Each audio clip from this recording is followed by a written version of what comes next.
Hello and welcome to the first development log for a game called Slaughtermask. My name is Node Ninja, and I have been helping to develop Slaughtermask for around a month now, and I'm excited to show off what I have built so far. First of all, what is Slaughtermask?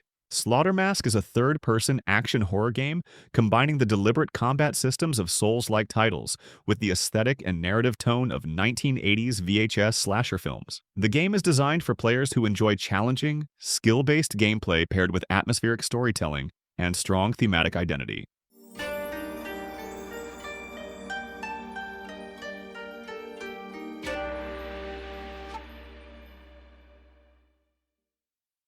First off, let's start with the player locomotion and animation, since this has been a core focus recently.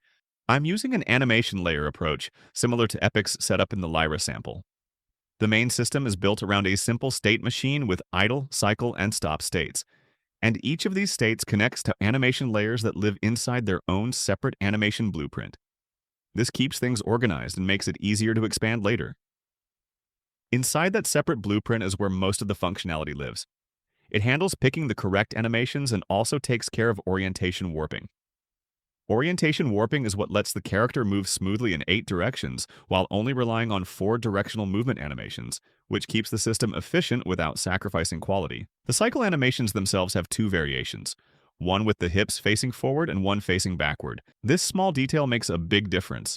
It keeps transitions clean and avoids awkward pops when changing direction. I also use a child version of the animation blueprint to define which animations are used, which makes the whole system more modular and customizable. Back in the main animation blueprint, I've added pose blending on top of the locomotion state machine. This means we can have multiple weapon poses without needing full locomotion sets for each weapon type. The base movement stays intact, and the pose layers adjust the bones in a natural way. There's also hand-eye K for two-handed weapons. This ensures the character grips the weapon properly regardless of what animation is playing. And for animations that shouldn't use it, I can disable the IK using a notify state. Finally, everything is passed through a dead blending node, which smooths out the transitions and keeps the motion fluid, preventing sudden snaps or small visual glitches. Next up, let's talk about the ability system, because this one is built to be flexible and expandable from the start. The entire system is driven by gameplay tags. Using tags makes it easy to control when abilities can and can't be used.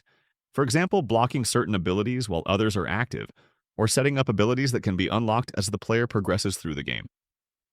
When an ability tries to activate, the system first checks whether the player has the correct gameplay tags required to use it. After that, it checks whether the ability is being blocked by any other tags currently applied. If everything checks out, the system cancels any abilities that are meant to be interrupted, and then adds the new abilities tag to the player. All of the ability data, requirements, cancel rules, unlock conditions, is stored inside a data table. This keeps the whole setup easy to edit and scale, and instead of cramming all ability logic into one big blueprint, each ability has its own separate blueprint that handles its specific behavior. One of the key design goals across all the systems in this project is avoiding hard-coded references like casting to specific classes. By keeping the architecture modular and avoiding direct dependencies, the entire ability system stays more flexible, more reusable, and much easier to expand as the game grows. Now let's move on to the combat system, which ties directly into the ability system. The core attack functionality, like light attacks, is all implemented as abilities. When a light attack is triggered, the system first checks which weapon the player is currently holding. From that, it pulls all the relevant variables: the montage to play, the attack speed, and the correct combo section to move into. Before the attack fires, the system checks whether there are any enemies in front of the player. If there are, we use Unreal Engine's motion warping to subtly move and rotate the player toward the target. This doesn't snap the player into place, but instead nudges them just enough to make the attack feel more connected and fluid. It keeps combat satisfying without removing the challenge or depth. After that, the system checks whether the trace used to detect the target was successful. If it was, we trigger a camera animation to add impact to the swing, giving the attack more weight and presence during gameplay. For hit detection, the system uses a sphere trace on a custom trace channel. This essentially draws a capsule along the weapon for a set duration, using a looping timer. Any actor hit by the trace gets added to an array, preventing them from being struck more than once during the same attack. When a valid hit is detected, a damage actor message is fired through a blueprint interface, keeping everything clean and modular. This brings me onto the attribute system, another core piece of the gameplay foundation. This system manages all of the player's and enemies' key attributes, including health, stamina, and a special attribute called phobia. You'll definitely be hearing more about phobia in later development logs because it's going to play a big role in the game's mechanics and atmosphere. Within the attribute system, one of the most important functions is the take damage function. This is responsible for applying damage to any actor by subtracting health and then firing off several event dispatchers. These dispatchers act as hooks that other actors can subscribe to, allowing them to react dynamically whenever damage is taken. Because of this setup, each actor can define its own custom logic for how it responds to hits, deaths, stagger moments, or any other damage-related events. For standard hits, we rely on the combat system component to handle all of the visual and gameplay feedback. This includes spawning blood effects at the exact impact point and projecting blood decals onto nearby walls and onto the ground below the enemy. These details help give each hit a sense of impact and physicality. The component also handles camera shake, which triggers on each successful hit to add more force and weight to the attack.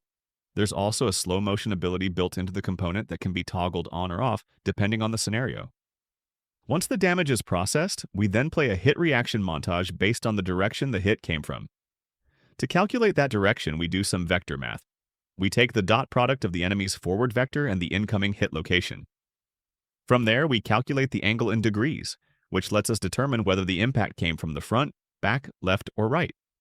This value is stored as an enumeration, making it easy to reference later. Inside the hit reaction system component, that enumeration is used to select the correct hit reaction animation montage.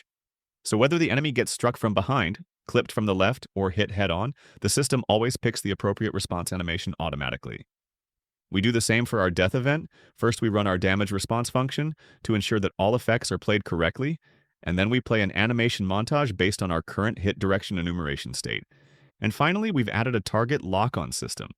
This allows players to lock onto enemies during combat, making movement, positioning, and overall navigation during fights much easier and more intuitive. It helps keep the action focused and gives players more control when dealing with multiple enemies or fast-paced encounters. And that's everything for this update. We're still very early in development, and there's a lot more to build as we continue expanding these core systems and mechanics. If you'd like to follow the progress of Slaughter Mask as it evolves, and things are only going to get more exciting from here, consider subscribing and sticking around for future devlogs. Thank you for watching, and goodbye.